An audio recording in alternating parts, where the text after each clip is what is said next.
going to go over towards the spawner. So I'm heading. The arrow spawner. Skeleton spawner. There we go. I don't think Steam should be doing alphas at all, because the thing is people don't understand a lot of game developers nowadays don't seem to understand what alpha means.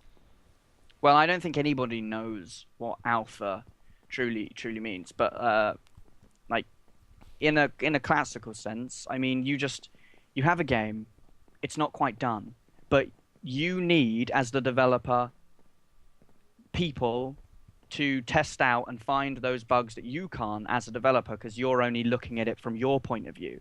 The idea of an alpha was always to give the developer a point of view that isn't theirs, so they can find those bugs that perhaps, you know, normal people couldn't. Oh, good, they should despawn now. No, that was me going away from the mobs. And then, then they should already be despawned. Yeah. Ah, that was painful. But yeah, you know, I mean, but people now, they're just releasing it early for the, you know, for to be honest, alpha originally, what I was taught it meant was if something was in alpha, it meant that you'd done as far as you could do as a normal programmer, and you've tested it yourself a bit, and you can't seem to find anything wrong with it. Yeah. But something's not working, maybe, or whatever. Well, no, it should be all working, but everything should be working. And you shouldn't be planning on implementing it. You know, the core game should be there. Anything else you want to add, you add it in later. It doesn't really, you know, that's like Minecraft did. The core game was there. Yeah, you get the core game there, so everything's working. Then you get a group of alphas in. They break your game horribly and show you that you actually suck at what you do. And then after they've done that and they've shown you that you suck, you go spend off, about 3 months trying to work out how they broke the game. Yeah, you fix all that. You might have to do a second alpha or something just to double check. Well, alpha should spend. And then you move into beta only when you've added those extra bits, and beta is the balancing phase. You know, right? Like alpha you get all the fixes, the big flaws in your alpha is code. when you get the game working. Beta is where the game works, but you're trying to balance it out better, and you're trying to maybe implement a few changes. And when I say a few, I mean, like Minecraft, they added in a few extra blocks, which was, I think it wasn't. Yeah, and then they were like, okay, we're ready to release this as a game. Yeah. They had their game ceremony. And then they released that. And the thing is, you know, okay, their beta was quite a while, but you know what, they're still doing updates all the time. But that's the Minecraft way of doing things. They have one game, which they continue to develop with the community. You know, I mean, those path blocks that I was telling you about, those road blocks. They were designed by someone in the community, and then just like pistons, they were designed by someone in the community and then added into the game. I think. Yeah, pretty sure they were. Ooh, we need food. Thing is, like redstone and stuff like that was also added in later I think in beta, wasn't it? Yeah, all that stuff was later. But that's the reason why redstone was before, I think. Huh? Yeah, I think redstone came in before, but it didn't really have any use. No, I believe they put the actual redstone itself in during beta, because I'm pretty sure I suddenly discovered redstone at one point. But mind you, it's been a while, so. No, I think you're right. Actually, it probably was. I'm pretty sure originally it was just the blocks, and then in beta they added in the redstone, which was what was a little bit different. But the thing is, at the end of the day, they kept checking it, kept making it all work. And it's basically they're like very, very close to the community. And if you're not willing to be very, very close to the community, that's why you use the alpha, beta, and then you just release the game. And then after the game, if anything really that didn't come up, there shouldn't be any major problems with the game. I mean, exactly. The Sims. Past that, it's just patches. I'm sorry. Well, no, let's not even go into the conversation. My God, the amount of bugs. Yeah, let's not even talk about. Right. They've claimed that they have fixed all issues with The Sims, okay? Yeah, I'm hungry. For The Sims 3. I have the collector's edition. Okay, man. And the time travel one, the final expansion they released, has a game-breaking bug in it. And it's not like a rare bug either. It is a very common bug. Yeah, they haven't fixed it. I've heard so much bad stuff about The Sims, especially the newer Sims. Oh, the new Sims it's like they're just releasing them. The new Sims just sounds like they took all the bad things from the previous Sims and put it together. They're just doing it for the money.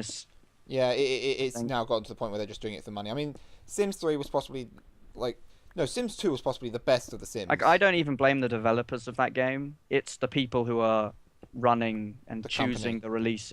Yeah, they're making bad decisions when it comes to it. Because the people who are developing it, they're getting unrealistic deadlines. They're getting all of this. They're being told, right, okay, we're just going to release it no matter how finished you've made it. The thing is, you know what? At least some of these games on Steam understand the fact they're in alpha and beta. There's still a lot of good games on Steam. Oh God, yeah. I mean, but I think it's ease. I think it's the ease of the development, the ease of being able to get something green-lighted, and the fact that even if you can't, like, Steam is getting flooded, and there's only a certain amount that they can process, so they always let through games which just should not be. They shouldn't be ready, or they shouldn't be green-lighted in the first place. And as a games player, you have to actually do some research yourself before you go buying a game. Don't just go buying it because it looks good and everything like that, and all the comments might it might look great or whatever. But do some research background on the company who makes it and things like that. See, how long they've been out, how regular do they release things, how well do they make programs. Yeah, but sometimes there are these gems to see happen. I think a bit more is maybe some sort of even just people working together more on Steam rather than trying to all be independent. I mean, yeah, I know you want to make your money. That promotes its own difficulties. Some developers just cannot work with other developers. No, I get that, but that's why they're indie developers, and that's why they're programming. But they should try and make an effort to be more productive at the PR. I think they need. What I'm meaning is, I think there should be more, maybe PR for PR people who enjoy gaming and who would be willing to help out these people with their games. Yeah. I mean, a lot of these cases, the game is just being made mostly for, like, it's not like, you're not going to make, you're not going to make tons of money off of it. So you can't afford PR people. So you're going to need someone who's basically just a passionate fan. So you have to be willing to do it yourself. Yeah, but I mean, I know I'm no good with PR. If you have a game that you actually really want to see as a game and successful, it's going to require more than just... Oh, no, I agree. I mean, the thing is, unfortunately, if I could, I would do it myself, but I'm not that good at PR. If I was, my channel would probably be a hell of a lot bigger than it is now, but at the end of the day... it's hard work. Yeah, like, at the end of the day, I mean, it's also a set of mind as well. People will tell you the key to success is just hard work. Just enjoy what you do, continue to put out videos you do. You hear it 1,000, 100,000 times from every single YouTuber. Like, no one quite understand. Like, people kind of understand how they got successful, and people kind of understand the formula, And there are things that you do which are just smart moves, and that you want to do more of, like a newer game, like H1Z1, right? I was talking about that. Like, I think it sucks as a game because it's just not complete. But put up a video of H1Z1 if you think that that's a game that you would enjoy playing, or even if you just want to have a look at H1Z1. Because a lot of people are currently watching H1Z1. Yeah. And so you should follow where the crowd is. Look at what people are currently looking at, and then see what games you want to play. Find out the Venn diagram of where those two groups intersect, and there you go, Yeah, no, I mean, I agree with you on that. I mean, I'm not saying it's something I'm... I mean, yeah, I'm not the best PR, but what I meant was more along the lines of it's like... who are watching the video as well. Yeah. Perhaps make it more on YouTube. I mean, there's other things as well. There's just confidence. Literally just getting in front of a mic a lot. Well, that's my plan at the moment. I mean, at the moment, I'm not really doing that crowd surfing and it's really... until I've got myself good at doing the reviews and stuff. Yeah, it's really difficult, particularly at first, to talk about and to just talk, to be playing a game and just talk at the same time. I will admit, I was talking to my brother. I'm talking. I can't remember what I'm doing. I was talking to my brother about this actually the other night. My younger one, who's probably watching this and he'll probably actually end up commenting the fact, yes, that's me. And he was saying, he can talk easily for a couple of hours on, to people about games and stuff. But the thing is, it's not always just about talking. It's also keeping it interesting. There's a beat. There's a sort of rhythm to the conversation that you have to keep up. Like this conversation is far too long and will become boring unless you're passionate about games. Yeah. So this conversation or YouTube or these kinds of topics. If you're not passionate about these kinds of topics, no one is gonna. I doubt anybody who isn't is still listening to this conversation. Although this conversation would rank very low on user interaction. You know. The thing is, at the same time, they might do, just because when we end up talking about stuff, even if it gets deep, we always seem to, well, you at least, always seem to pull a joke off while we're in the middle of it. So, mind you, I should probably do some sort of reward for someone who's listened all the way through. I don't know. Yeah. Shout out in the next video. Tell them to do a specific comment in the comments section. That's always a good one. A comment that no one else would get, like to write flapjack or something. Yeah, flapjack. All right, if you've actually listened all the way through this conversation. I watch Game Theory, get the Game Theorists too much. They did that. Oh, okay. Let's think of something different then. Pick a different word. Tell them to write it in the description, and then they'll know they're special because they actually endured. If you write the word, I don't know, pineapples. Oh yeah, pineapples. Yeah, you put the word pineapples if you've listened all the way through to this conversation. I hate pineapples. Really? Why? No, they taste horrible. I just hate the taste. But I really like what they are. You know, they're just abstract compared to other things. Do you know what I want to know? This wool is horrible. What was I doing on this? What was I doing? You were sorting out some of the chests, and I don't know what I'm doing anymore. Things out into different types of things, and I'm removing some of these wool towers over by the mob farm. Oh, I know what I was doing. These don't even need to be removed. I only suggested removing the stone and stuff because we need it. It's good. We got work done. Yeah. I mean, it makes time fly when we're chatting. It's so... Yeah, you're going to definitely have more episodes than me. I always do, but you don't release as many, so it's not so much of a very big problem. I know, yeah. It actually works out. Yeah. It's almost a shame, really, that because on my channel, I like to keep my videos quite brief. Try and highlight as much as possible and whatnot. I don't have many of these talky episodes. In fact, I actually think that I should probably start recording soon, but I promised my viewers that they would see a complete mob farm at the end. What do you need help with? You know what? Yeah, I could be working on the actual thing. Just more of the pillars. More pillars. I mean, and I'm gonna make some. Thing is, I actually would enjoy doing more sort of like multiplayer games with playing with someone and doing like talks while we do the games and sort of review the games together. Wow, this is a organized chest. I don't even know where to put the blocks I have because they don't exist anywhere anymore. Turn around. If it's wool, it goes behind you. There's no point spreading it out over the entire chest like that. It's also annoying. More things. More chests mean that you have to look into more chests. That's why I labelled most of them. But the like stone gravel, and the clay... we're not really going to have too many of that. Diorite, we might as well stack in one. And same with soul sand. Same with coarse dirt. I would just try to make it look flashy, like we had more resources than we had. Okay? Yeah, but we don't need the... But no, as I was saying, I do prefer trying to just do sort of more game talkthroughs and stuff. And yeah, it's wool you asked me to take down, isn't it? Just anything. Just please remove them. I have some pickaxes. I need to take some axes with me. Remove the stuff. I mean, the thing is, it's like, I don't know about you, but I enjoy listening to sort of the conversations in when I watch other YouTubers when they have other people there.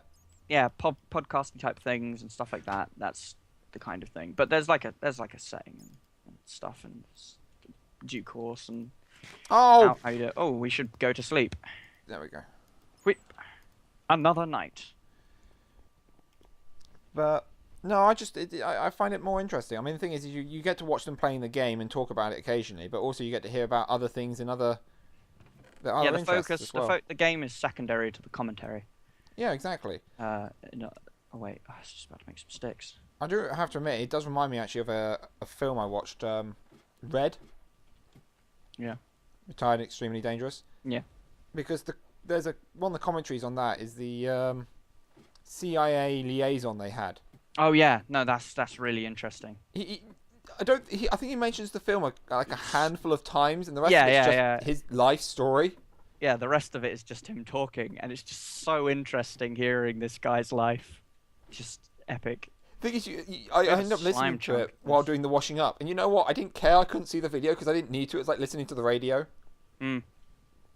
Because occasionally he'll go, "Oh yeah, I did something like that once," and then continue on something completely different.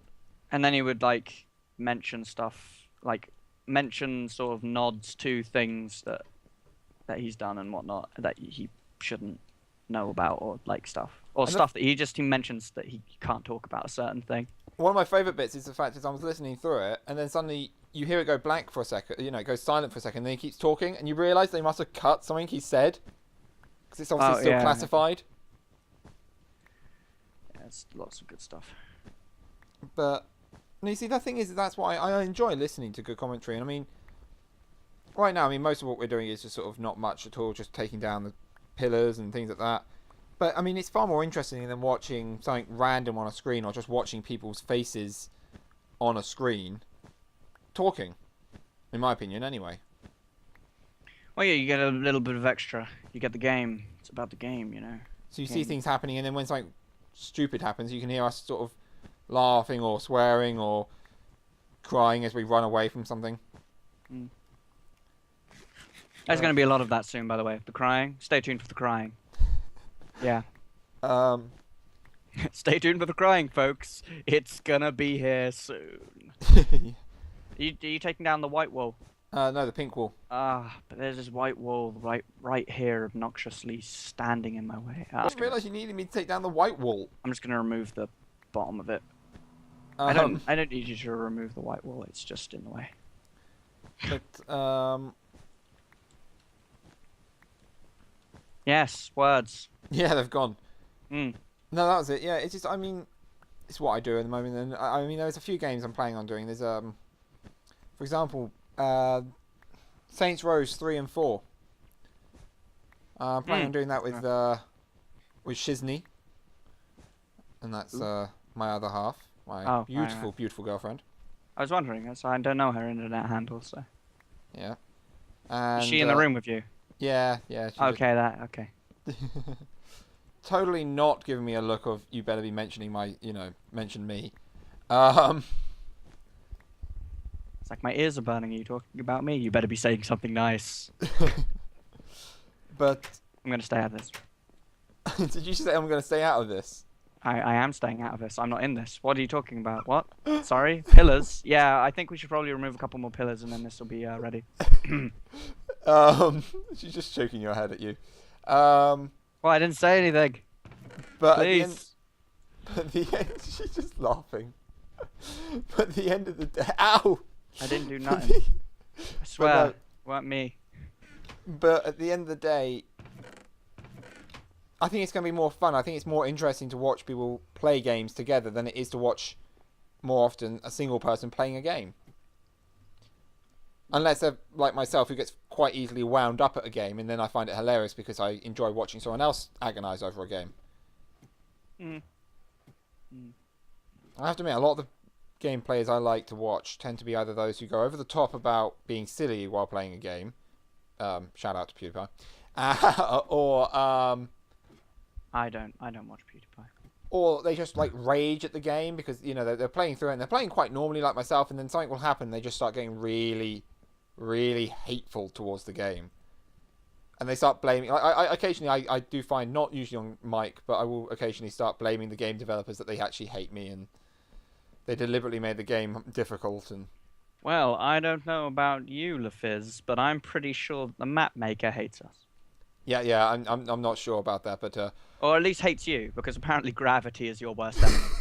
So, but, no, I think he loves me. I don't mind this map so far. This has been all good. Smiles, roses, kittens. Water. We don't have water, no. But it's a challenge. I like a challenge. Recabilly's got my number. I see a mob spawner. I like this. Yeah, did you see? Yeah, because I saw that as well. I don't know what it is.